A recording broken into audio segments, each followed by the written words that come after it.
प्रदेश के मुख्यमंत्री पुष्कर सिंह धामी ने कांवड़ यात्रा के दौरान लगने वाले ठेली फल वालों के लिए रजिस्ट्रेशन होने के साथ ही अपना नाम लिखने के निर्देश दिए हैं, जिसको लेकर भाजपा का कहना है कि कांग्रेस कांवड़ को लेकर धर्म की राजनीति करना चाह रही है, जो कि पूरी तरह से गलत है। उन्होंने कहा कि कांवड़ियों की व्यवस्था के लिए सरकार का लिया हुआ फैसला सराहनीय है।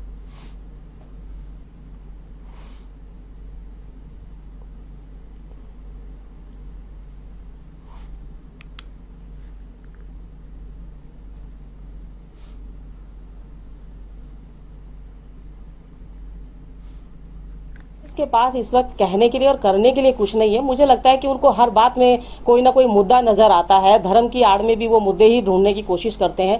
जो पुष्कर सिंह धामी जी ने जो निर्णय लिया है कि तमाम हमारे दुकानदार जो ठेली फड़ वाले होंगे अपनी ठेली के ऊपर अपना नाम लगाने का काम करेंगे, और जो रजिस्ट्रेशन उन्होंने नगर निगम, नगर पंचायत, नगर पालिकाओं से किया है उसको लिखने का काम करेंगे, तो इसमें गलत क्या है। कम से कम यहाँ पर जो हुड़दंगी जो दंगा करते थे वो उन लोगों से तो बचेंगे। जो हमारा यात्री यहाँ पर पहुंच रहा है, जो कावड़ लेकर के पहुंच रहा है, कम से कम उसको सुरक्षा और सुविधा देने का काम जो सरकार कर रही है, मुझे लगता है कि वो बेहतर काम है। और पुष्कर सिंह धामी जी ने जो निर्णय लिया है उसके ऊपर अगर कांग्रेस अपनी धर्म की राजनीति करना चाहती है तो मुझे लगता है इससे बड़ा निंदनीय काम कोई नहीं होगा, क्योंकि साल भर में ये हमारे सावन के महीने में ये कावड़ चलती है, और कावड़ियों की सुरक्षा के लिए, उनकी व्यवस्था के लिए अगर सरकार कोई ना कोई ऐसे निर्णय लेती है, अगर उसमें भी वो अपनी राजनीति ढूंढने की कोशिश करते हैं तो ये बहुत ही गलत है।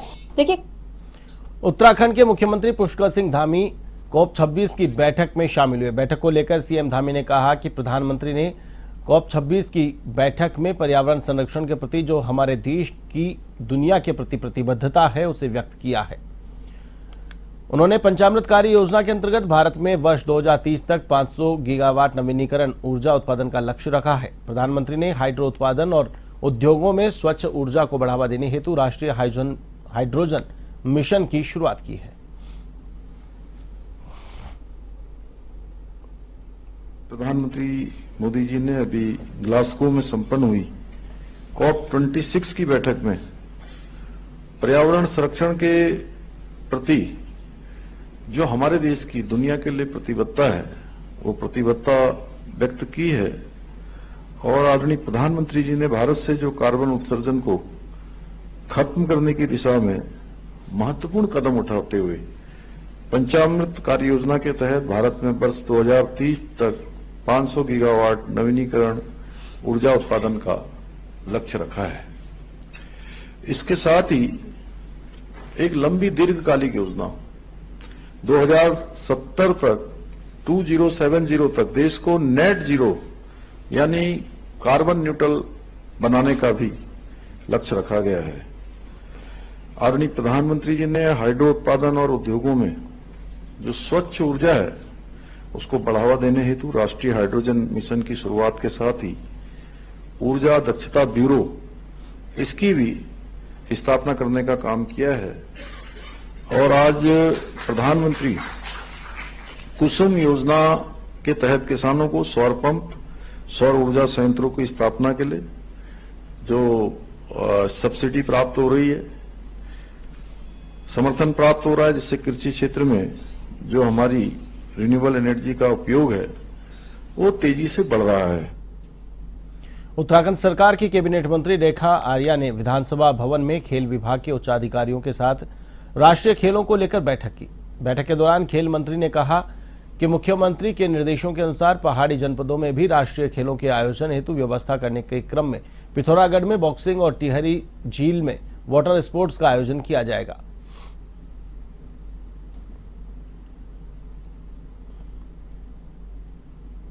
को लेकर जो बैठक ली गई है, इस बैठक में पूर्व में डिपार्टमेंट को जो निर्देश माननीय मुख्यमंत्री जी की बैठक के दौरान दिए गए थे उसके इम्प्लीमेंटेशन में आखिर क्या क्या चीज़ें की गई हैं उसकी समीक्षा की गई है।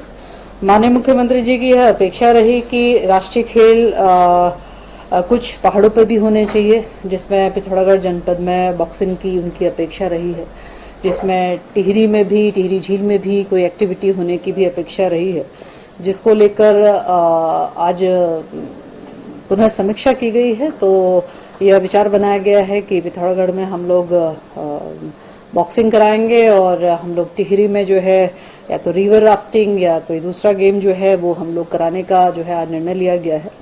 इसके साथ ही राष्ट्रीय खेलों को जो कि अक्टूबर या नवंबर मिड के में होना है, तो उससे पहले जो अपेक्षित चीजें हैं वह कर ली जाए। हाल ही में अभी लोकसभा और विधानसभा उपचुनाव संपन्न हुए हैं। इसको लेकर हरक सिंह रावत ने कहा कि हम 2 कारणों से लोकसभा चुनाव हारे हैं। पहला कारण यह है कि अगर चुनाव पहले चरण में हुआ, वहीं यदि चुनाव तीसरे चरण में होता तो हम चुनाव जीत जाते। दूसरा कारण यह कि अगर हमारे सीनियर नेता चुनाव लड़ते तो नतीजा कुछ और होता। हम लोकसभा चुनाव में 2 या 3 सीट जरूर जीतते। मेरी अपने छोटे से बुद्धि से जो मैं सोचता हूं कि 2 कारण बने। एक तो ये पहले चरण में चुनाव हुआ, तो जब तक माहौल जैसे इंडिया गठबंधन का माहौल पूरे देश में जो तीसरे चौथे चरण के बाद बना, अगर यही चुनाव अगर तीसरे चौथे चरण में होता तो उत्तराखंड में कांग्रेस जीतती। 5 सीटें तो नहीं जीतती, 2 या 3 सीटें हम जीत सकते थे। नंबर 2, अगर हमारे सीनियर नेता, मैं किसी का नाम नहीं ले रहा हूं, वो चुनाव लड़ते तो भी। कांग्रेस में 3 दिनों की मैराथन बैठक समाप्त हो गई है। कांग्रेस भवन में हुए इस बैठक को लेकर प्रदेश अध्यक्ष करण माहरा ने कहा कि पार्टी ने एक अनुभवी आदमी को उत्तराखंड भेजा था। उन्होंने 3 दिन तक लगातार बैठकें कर सभी पार्टी पदाधिकारियों से उनका फीडबैक लिया है और उन्हें आशा है कि इस फीडबैक का एक कंक्रीट रिजल्ट निकालकर वे केंद्रीय अध्यक्ष को सौंपेंगे। मैं तो, क्योंकि आकलन करने वाले तो पर्यवेक्षक थे, परंतु अच्छा ये रहा कि सभी सीनियर्स ने अपनी बात रखी। सारे फ्रंटल प्रकोष्ठों ने, सारे विधायक, पूर्व विधायक, मंत्रियों ने और हमारे जितने भी कार्यकर्ता यहाँ पहुँचे उन सभी ने बात की। सबसे अच्छा ये था कि एक ऐसे व्यक्ति को भेजा राहुल जी ने और आदरणीय खड़गे जी ने, जिन पे लंबा प्रशासनिक अनुभव है, जिनके पास लोकसभा के सदस्य होने के नाते भी और राज्यसभा के सदस्य रहने के वजह से भी राजनीतिक भी लंबा अनुभव है और बहुत सुलझे हुए व्यक्ति हैं। सभी की बात एक एक करके सुनिए, सबसे बड़ी बात है।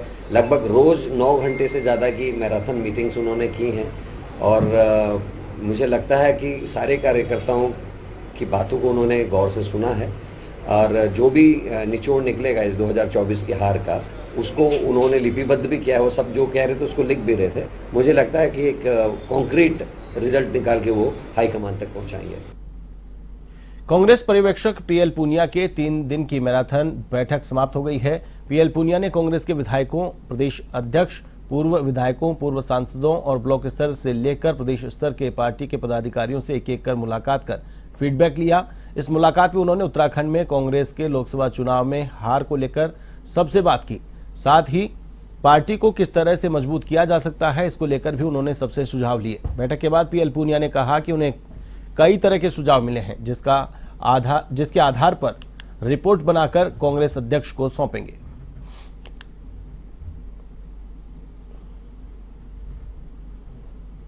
इन्हें तरह की बातें की हैं। वरिष्ठ से वरिष्ठ हमारे कांग्रेस जन नेता, विधायक, पूर्व विधायक, पूर्व मंत्री, ब्लॉक अध्यक्ष, जिला अध्यक्ष, सभी से चर्चा हुई, बात हुई और वो मैंने नोट किया है। उस चीज़ के आधार पर मैं अपनी रिपोर्ट हाईकमांड को सबमिट करूंगा, कांग्रेस अध्यक्ष सबमिट करूंगा। पिछले कुछ समय से देहरादून पुलिस सत्यापन की कार्रवाई कर रही है। वहीं सत्यापन की प्रक्रिया को आगे बढ़ाते हुए अब रेडी ठेली वालों को भी सत्यापन कराना होगा। सिटी एसपी प्रमोद कुमार ने कहा कि बाहर से काम करने वाले लोगों पर, विशेष कर रेडी पटरी वालों पर उनका सत्यापन किया जाएगा, क्योंकि अक्सर ये देखा जाता है कि बाहर से आने वाले लोग यहां पर अपराध कर फिर बाहर चले जाते हैं।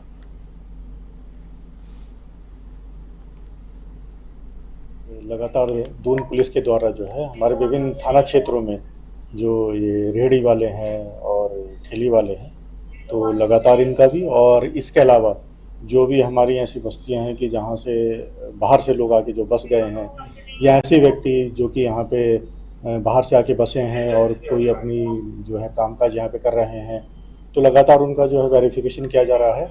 और देखिए, वेरिफिकेशन का उद्देश्य हमारा यही है कि ये पता करना है कि अगर कोई आपराधिक प्रवृत्ति का व्यक्ति तो यहाँ नहीं छुपा हुआ है, और जो पता चले कि बाहर से कोई संगीन अपराध वांटेड है या करके आ रखा होगा, और यहाँ पे वो आश्रय किसी प्रकार से दे रखा होगा या छद्म रूप से किसी और कार्य उसके द्वारा किया जा रहा होगा।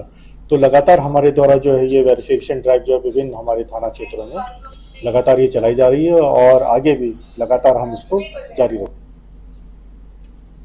शनिवार को देहरादून के धर्मपुर क्षेत्र में रेस्पना पुल के आगे ISBT फ्लाईओवर पर एक भीषण हादसा हो गया, जिसमें मौके पर ही एक सब इंस्पेक्टर की मौत हो गई, जबकि एक महिला पुलिसकर्मी गंभीर रूप से घायल हो गई।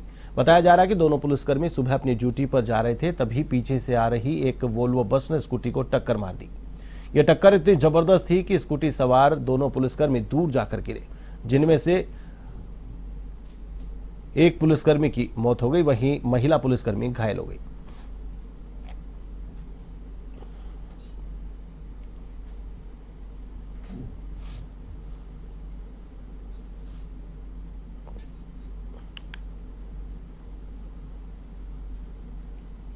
सात और 8 जुलाई को खटीमा क्षेत्र में आई बाढ़ आपदा राहत राशि नहीं मिलने से खटीमा क्षेत्र के ग्रामीणों ने तहसील परिसर में उप जिलाधिकारी कार्यालय के सामने धरना प्रदर्शन किया, जहां इतने दिन बीत जाने के बाद भी लोगों को आपदा राशि प्रशासन द्वारा आवंटित नहीं होने से ग्रामीणों में आक्रोश है।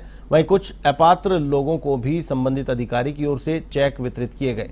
वहीं उप जिलाधिकारी रविंद्र सिंह बिष्ट का कहना है कि उनके द्वारा लगभग 14,000 परिवारों को 5,000 रुपए की धनराशि आवंटित की गई है और कुछ अपात्र लोगों के द्वारा चेक लिया गया था। इनमें से कुछ लोगों ने चेक वापस कर दिए। अभी पटवारी के द्वारा सर्वे करवाया जा रहा है। आगामी मंगलवार से आपदा धनराशि वितरित की जाएगी।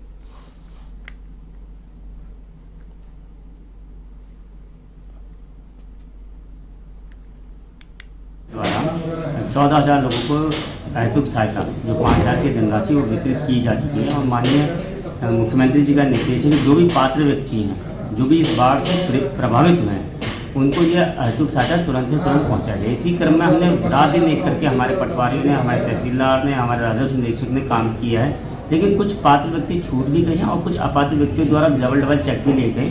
हमारे द्वारा एक नोटिस दिया गया, उस नोटिस के क्रम में कुछ चेक 14 के लगभग अभी हमें वापस भी मिल गए, जो कि जिन लोगों ने डुप्लीकेट चेक ले लिए हैं।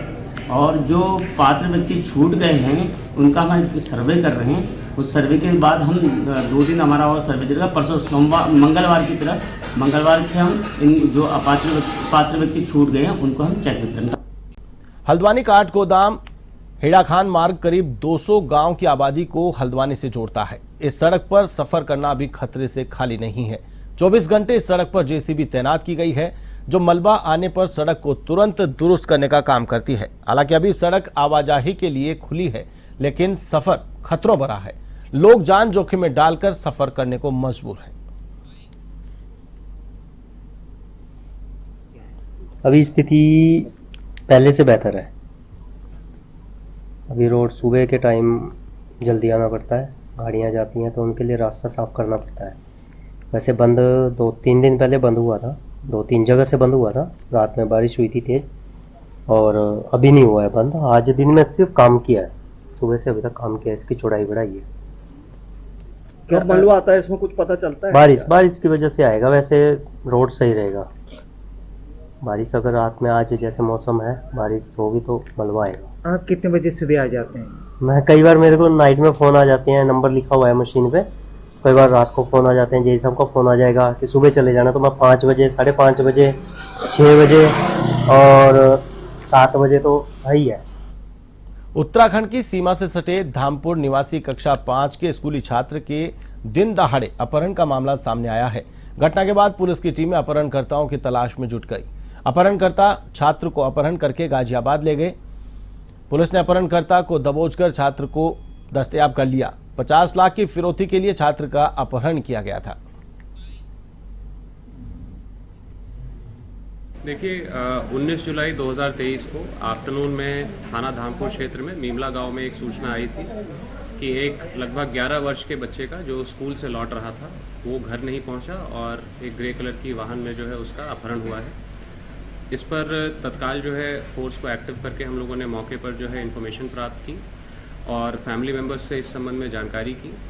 इवेंचुअली जो है इसमें देर रात या अर्ली मॉर्निंग कहने उस बच्चे की जो है सकुशल बरामदगी हुई है और इसमें जो मुख्य कारण सामने आया है, बच्चे का ही चचेरा भाई है गौरव, उसने जो है पैसों के लालच में जो है ये पूरी योजना बनाई थी अपने 3 मित्रों के साथ, जिसमें कि अर्जुन को गिरफ्तार किया गया है और उसकी कस्टडी से बच्चे को बरामद किया गया है। इसमें गौरव, उसका मित्र बल्ली और एक मित्र निराला, ये तीनों जो है फिलहाल वांछित हैं, जिनकी गिरफ्तारी के लिए हम प्रयास। चंपावत के वन विभाग के बूम रेंज को बड़ी कामयाबी मिली है। टनकपुर चंपावत राष्ट्रीय राजमार्ग के 8वें मील पर पिंजरे में गुलदार कैद हो गया। 8वें मील के आसपास गुलदार का खौफ फैल रहा था, जिससे दहशत का माहौल था। कई बाइक सवारों को घायल कर चुका था। 1 वर्ष में वन विभाग की टीम गुलदार को पकड़ने में जुटी हुई थी, पर गुलदार लगातार वन विभाग की टीम को चकमा देकर लोगों पर हमला करता रहा।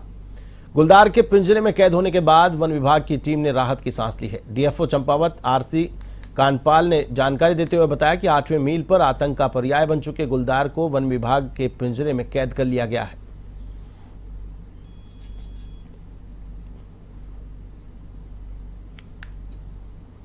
हल्द्वानी में छात्र छात्राओं के साथ हो रही अनदेखी को लेकर कुमाऊं के महिला कॉलेज हल्द्वानी की छात्राओं ने यूनिवर्सिटी पर गंभीर आरोप लगाए हैं।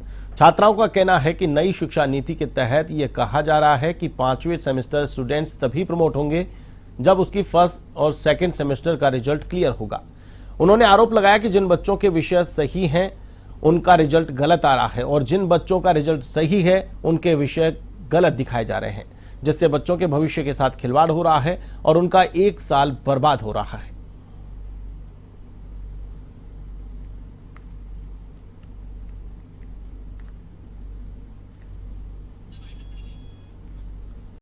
पिछले कुछ समय से देहरादून पुलिस सत्यापन की कार्यवाही कर रही है। वहीं सत्यापन की प्रक्रिया को आगे बढ़ाते हुए अब रेडी ठेले वालों का भी सत्यापन किया जाएगा। सिटी एसपी प्रमोद कुमार ने कहा कि बाहर से काम करने वाले लोगों पर विशेषकर खली और रेडी चलाने वालों पर सत्यापन किया जाएगा, क्योंकि अक्सर यह देखा जाता है कि बाहर से आने वाले लोग यहां पर अपराध कर फिर बाहर चले जाते हैं।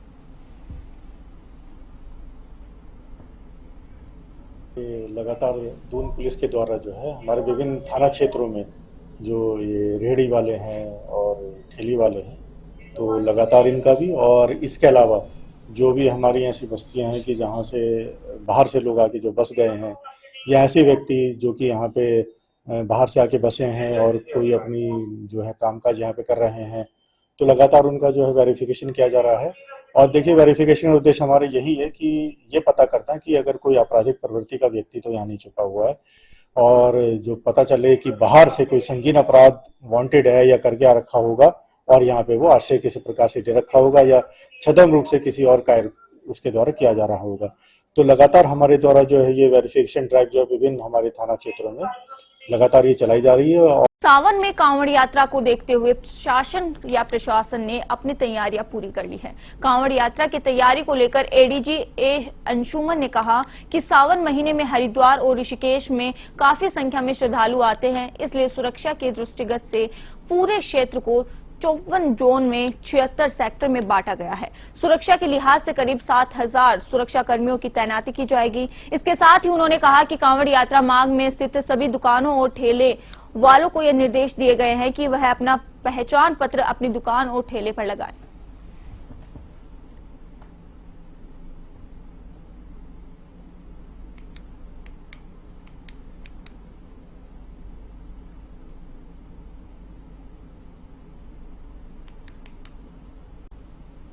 यहाँ पे जितने भी लोग हैं, देखिए आप अवगत होंगे, छोटी छोटी बातों पर विवाद की पैदा हो जाती है। कभी रेट लिस्ट को लेकर के हो जाता है, कभी प्याज लहसुन को लेकर के हो जाता है। तो जो हमारे भक्त हैं, श्रद्धालु हैं, उनकी भावनाओं को ध्यान में रखते हुए जो भी कांवड़ यात्रा मार्ग पर जो भी लोग हैं, जो प्रोप्राइटर हैं, वो अपने नेम डिस्प्ले करें, और जो वेरिफिकेशन कर रहा है अभी उसके हम चला रहे हैं। उत्तराखंड सरकार की कैबिनेट मंत्री रेखा आर्या ने विधानसभा भवन में खेल विभाग के उच्चाधिकारियों के साथ राष्ट्रीय खेलों को लेकर बैठक की। बैठक के दौरान खेल मंत्री ने कहा कि मुख्यमंत्री के निर्देशों के अनुसार पहाड़ी जनपदों में भी राष्ट्रीय खेलों के आयोजन हेतु व्यवस्था करने के क्रम में पिथौरागढ़ में बॉक्सिंग और टिहरी झील में वाटर स्पोर्ट्स का आयोजन किया जाएगा।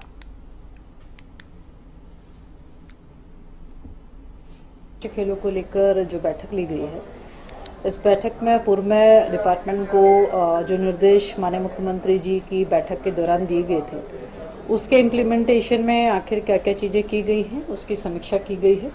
माननीय मुख्यमंत्री जी की यह अपेक्षा रही कि राष्ट्रीय खेल कुछ पहाड़ों पर भी होने चाहिए, जिसमें पिथौरागढ़ जनपद में बॉक्सिंग की उनकी अपेक्षा रही है, जिसमें टिहरी में भी, टिहरी झील में भी कोई एक्टिविटी होने की भी अपेक्षा रही है, जिसको लेकर आज पुनः समीक्षा की गई है। तो यह विचार बनाया गया है कि पिथौरागढ़ में हम लोग बॉक्सिंग कराएंगे और हम लोग टिहरी में जो है या तो रिवर राफ्टिंग या कोई दूसरा गेम जो है वो हम लोग कराने का जो है आज निर्णय लिया गया है।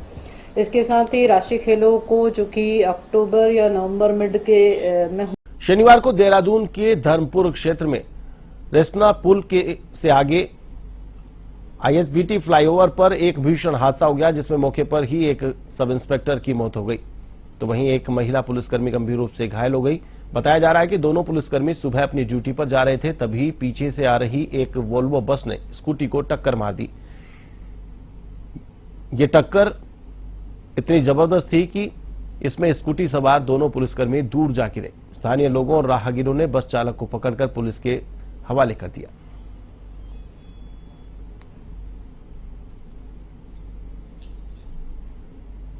हाल ही में अभी लोकसभा और विधानसभा उपचुनाव संपन्न हुए हैं। इसको लेकर हरक सिंह रावत ने कहा कि हम 2 कारणों से लोकसभा चुनाव हारे हैं। पहला कारण यह है कि अगर चुनाव पहले चरण में हुआ, वहीं यदि चुनाव तीसरे चरण में होता तो हम चुनाव जीत जाते। दूसरा कारण कि अगर हमारे सीनियर नेता चुनाव लड़ते तो नतीजा कुछ और होता। हम लोकसभा चुनाव में 2 या 3 सीट जरूर जीतते।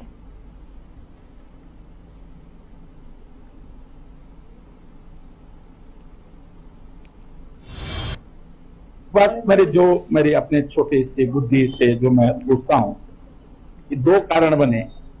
एक तो ये पहले चरण में चुनाव हुआ, तो जब तक माहौल जैसे इंडिया गठबंधन का माहौल पूरे देश में जो तीसरे चौथे चरण के बाद बना, अगर यही चुनाव अगर तीसरे चौथे चरण में होता तो उत्तराखंड में कांग्रेस जीतती। 5 सीटें तो नहीं जीतती, 2 या 3 सीटें हम जीत सकते थे। नंबर 2, अगर हमारे सीनियर नेता, मैं किसी का नाम नहीं ले रहा हूं,